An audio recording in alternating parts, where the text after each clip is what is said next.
501 made and crafted Levi's or 505 vintage Levi's, but not the vintage, like the one from the past that I got it on eBay. No, I'm talking about the brand new from the vintage line Levi's 501, which is actually really expensive. It's not as expensive as the ones that you can get on eBay, like the real ones, the old ones that are made in America, in the USA, not that ones. I'm talking about this one that is made in Japan. I'm going to compare both because these are the premium lines from Levi's. We are going to see if they are worth it. We are going to see where they are made, how they are made, the fit, the fabric, and especially if it makes sense to buy any of them. So let's start talking about the fabric. Both are made of 100% cotton, selvage denim, which is the classic way, the traditional way of making denim, which it takes more time, it's more slowly to be made. You can see it, like the difference visually also if you go inside the fabric, and then if you see this kind of lines that are here on the bottom, that means that is a selvage denim fabric, that it doesn't have the stitching that the denim, the modern denim has. Most of denim, they have like that kind of stitching, the modern way of making denim, which is faster, and when it ends, the machine of making denim, just to explain it like really quickly here, then they need to cut it. That's why they also need to stitch it at the end, because this one is made with 2 threads, more than 2, but then you can have an idea, and it's going there, and then it's going back, and then it's going there, and then it's going back again. That's why it takes more time and is usually considered more resistant. This kind of denim, both they are selvage denim, is considered more resistant than the modern denim. This one, it has the red line here, a small red line, the other one a blue line. It usually has even a more wider red line, because some people like to show off, like, oh, look at this, look my folding hem, that it has a selvage denim. Well, that most people don't know even what selvage denim is, but if it makes you happy, then you can wear it for that reason, just fold it like that. I like things like made for to last long time, but from my own experience, and I have had a lot of denim from different brands, selvage, raw, not raw, with different washes, different materials as well, from Italy, from Japan. I'm not an expert about denim, but I have had a lot of different brands and models, materials, and I wouldn't say that selvage is per se more resistant. It depends of a lot of different things, like the weight of the fabric, how is the wash that it has, but from my own experience, selvage denim is something that you like because it's more traditional. It has that kind of heritage, and you can show that it's different, but I don't think it's really more resistant than the other denim. That's a list from my own experience. If you have a different experience, let me know in the comments below. The funny thing is we don't know where is the fabric coming from, because I know that this model, the vintage line, is made in Japan, the jeans, not the fabric. I suppose that if the jeans are made in Japan, the fabric is coming from Japan too, but maybe the fabric is coming from Turkey or anywhere. And this model, made and crafted, is made in China. I know that in some models it has like a stitched label inside that it says Japanese fabric. Even I know that some models are made in Japan from the made and crafted line, but it's not the case of this one, because that Levi's is making a lot of jeans in many different factories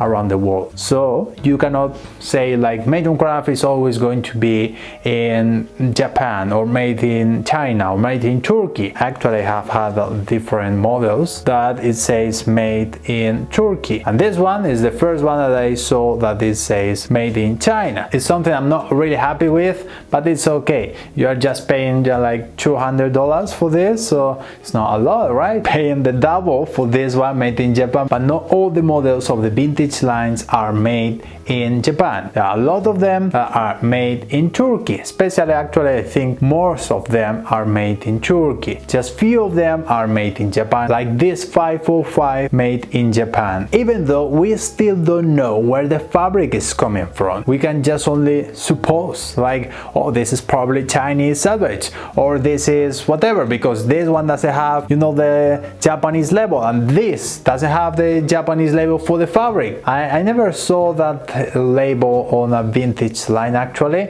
I don't know if something is only happening only with that small label that it says Japanese fabric for the made on crafted line. So in this case we don't know, so we move to the next point, which is fit. The made on crafted 541 is inspired from the 80s, and this model is not pre-washed, so it's going to shrink after the first wash. The video that you are seeing right now is just before that first wash, because I'm going to have a bath wearing them, and we are going to compare, we are going to see how much is going to shrink, how is the fit going to be after the first wash. And the 505, this model is inspired from the 60s. It's actually from 1967, which is the recreation of the 505 from that year. It's pre-washed, so in this case, you know, it's funny that I'm going to have the bath also, because I want to see if it could be just slightly a bit more bigger around the thighs, because it feels a bit tight there. You know, I like the fit just slightly more loose around that area, slightly more like straight fit. You know, at the moment it doesn't feel really comfortable, and I know that if it's pre-washed it's not going to shrink, but in this case I'm just looking for the opposite, because when the cotton is wet, and especially then if you like stretch the fabric a bit, when it's wet, the cotton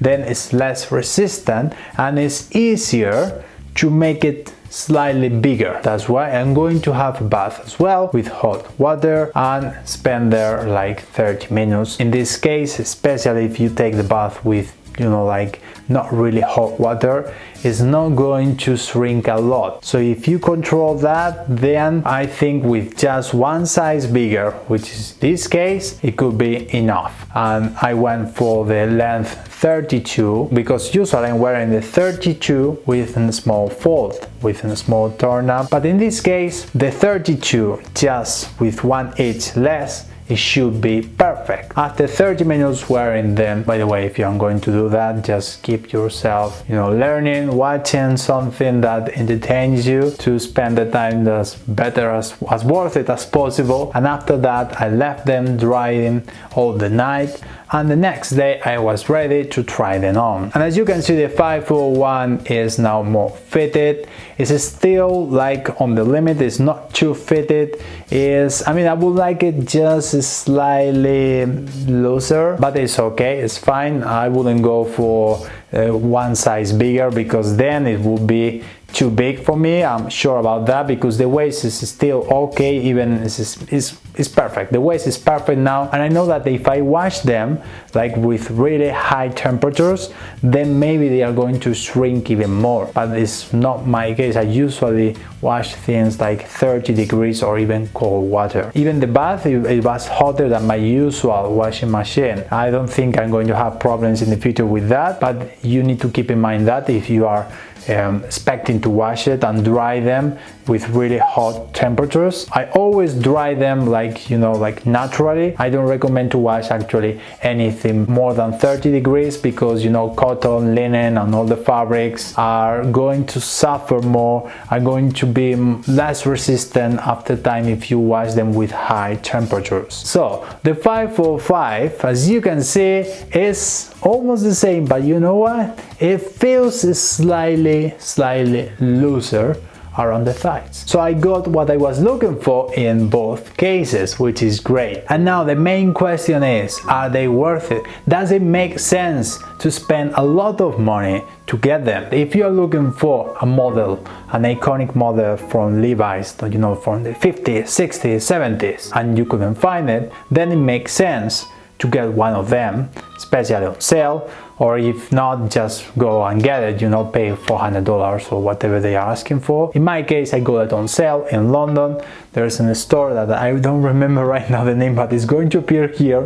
Sorry about that. And they offer vintage models on sale. They don't have all the sizes, but if you are lucky enough to get one of them on sale, then I think they are worth it, and especially if you want that kind of classic vibes. But the quality, I would say, is not better than made and crafted, and in this case one is made in Japan, yes, but not all the models from the vintage line are made in Japan, so keep in mind that. I mean, could be more worth it, this one, because of that, especially if we consider the heritage and the, you know, the knowledge that Japan now has that is stolen from America, but that's for another video. Even I would say the quality is not really better than, you know, the 501, a classic Levi's. And I know that the 501, it could be made in a lot of different factories around the world, but from my own experience, the ones that are, for example, made in Turkey are really good. I mean, fair enough, they are quite good. And even as I mentioned, there are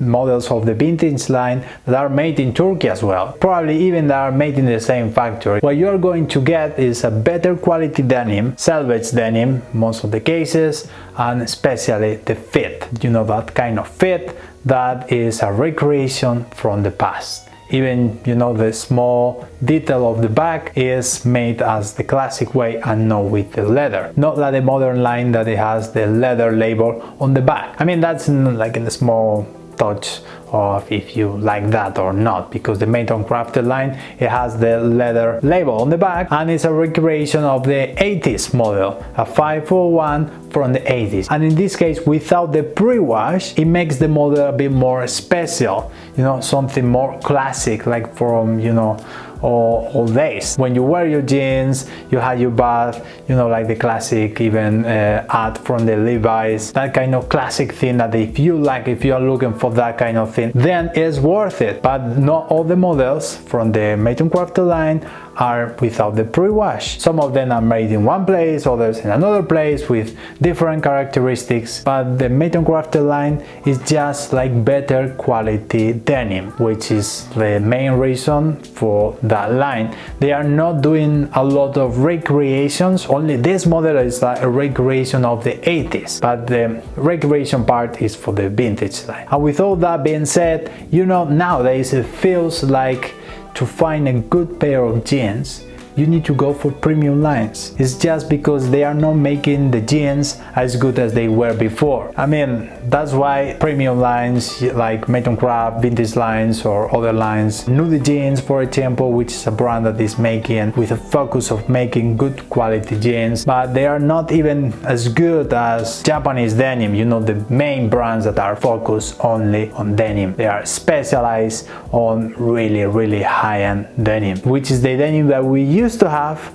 in the past, and nowadays we need to spend a lot of money to get that denim back, to wear it like for years and years and years. This is my experience, my opinion. Let me know in the comments below. What do you think, and which one do you think is better, made and crafted or vintage line Levi's? Thank you for watching, and I'll see you next time.